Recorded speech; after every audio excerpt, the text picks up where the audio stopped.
പടന്നക്കാട് നെഹ്റു കോളേജിൽ നടക്കുന്ന കണ്ണൂർ സർവകലാശാല യൂണിയൻ കലോത്സവത്തിന്റെ ഒരുക്കങ്ങൾ പൂർത്തിയായതായി സംഘാടകർ അറിയിച്ചു.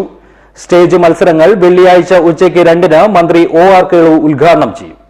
This news sponsored by speciality hospital, Kodialbail, Mangalore. February 4 മുതൽ 8 വരെ പടന്നക്കാട് നെഹ്റു കോളേജിൽ നടക്കുന്ന കണ്ണൂർ സർവകലാശാല യൂണിയൻ കലോത്സവത്തിന്റെ ഒരുക്കങ്ങൾ പൂർത്തിയായതായി സംഘാടകർ മാധ്യമ സമ്മേളനത്തിൽ അറിയിച്ചു. കാസർഗോഡ്, കണ്ണൂർ ജില്ലകളിലും വയനാട്, മാനന്തവാടി താലൂക്കിലെ അടക്കം 99 കോളേജുകളിൽ നിന്നായി 3590 വിദ്യാർത്ഥികൾ പങ്കെടുക്കും. നെഹ്റു കോളേജിൽ ക്രമീകരിച്ച 11 വേദികളിലായി 141 ഇനങ്ങളിലാണ് മത്സരങ്ങൾ നടക്കുക.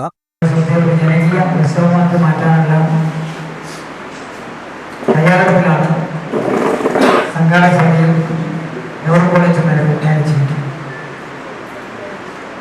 ഈ കലോത്സവത്തെ ഏറ്റവും മികവുറ്റതാക്കുന്നത് മാധ്യമ സുഹൃത്തുക്കളുടെ നല്ല ഇടപെടലാണ്. ഇതുവരെ നല്ല പ്രോത്സാഹനമാണ് കോളേജിൻ്റെ കലോത്സവവുമായി ബന്ധപ്പെട്ട എല്ലാ വാർത്തകളും ഞങ്ങൾ അറിയിക്കുന്നത്. നെഹ്റു കോളേജിനെ കുറിച്ച് പറയുന്ന സമയത്ത് നെഹ്റു കോളേജിന് നേരത്തെ തന്നെ ഒരുപാട് പരിചയം ഇത്തരം കലാപരിപാടികൾ സംഘടിപ്പിച്ചിട്ടുണ്ട്. 94-ൽ തന്നെ നമ്മൾ ഇന്റർസോൺ കാര്യങ്ങൾക്ക് സംഘടിപ്പിച്ചതായി നമുക്ക് എല്ലാവർക്കും അറിയാം. ഏതായാലും നമ്മൾക്ക് ഇപ്പോൾ പറയാനുള്ള ഒറ്റ കാര്യം മാത്രമേ ഉള്ളൂ. ഈ കലോത്സവത്തിന് മാധ്യമ സുഹൃത്തുക്കളുടെ നല്ല രീതിയിലുള്ള പിന്തുണ, സപ്പോർട്ട് വളരെ പോസിറ്റീവായി വേണം എന്ന് മാത്രമേ അഭ്യർത്ഥിക്കാനുള്ളൂ. ബുധനാഴ്ച വൈകിട്ട് സ്റ്റേജ് ഇതര മത്സരങ്ങൾ എഴുത്തുകാരൻ ഇ പി രാജഗോപാൽ ഉദ്ഘാടനം ചെയ്യും. ഉണ്ണിക്കാനായി ചടങ്ങിൽ മുഖ്യാതിഥിയായി സംബന്ധിക്കും. പ്രകമ്പനം സിനിമയുടെ അഭിനേതാക്കളും അണിയറ പ്രവർത്തകരും ചടങ്ങിൽ സംബന്ധിക്കും. സ്റ്റേജ് മത്സരങ്ങൾ 6-ന് ഉച്ചയ്ക്ക് 2 മണിക്ക് മന്ത്രി ഒ.ആർ. കേളു ഉദ്ഘാടനം ചെയ്യും. MP രാജ്മോഹൻ ഉണ്ണിത്താൻ, ജില്ലയിലെ MLA മാർ, യൂണിവേഴ്സിറ്റി അധികൃതർ തുടങ്ങിയവർ ചടങ്ങിൽ പങ്കെടുക്കും. മാധ്യമ സമ്മേളനത്തിൽ സംഘാടക സമിതി ചെയർമാൻ വി രമേശൻ, സിൻഡിക്കേറ്റ് അംഗം A Ashoka, K Pranav, principal doctor P Dinesh, M Diljith, A Mohanan തുടങ്ങിയവർ പങ്കെടുത്തു.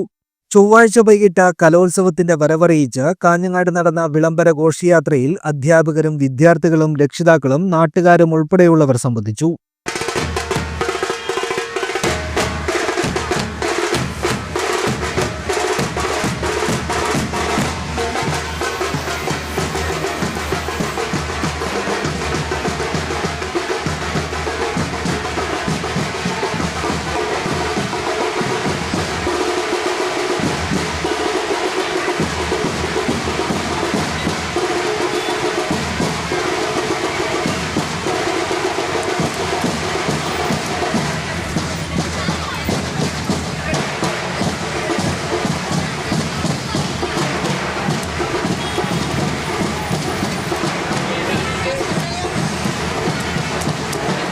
News bureau, Kanhangad.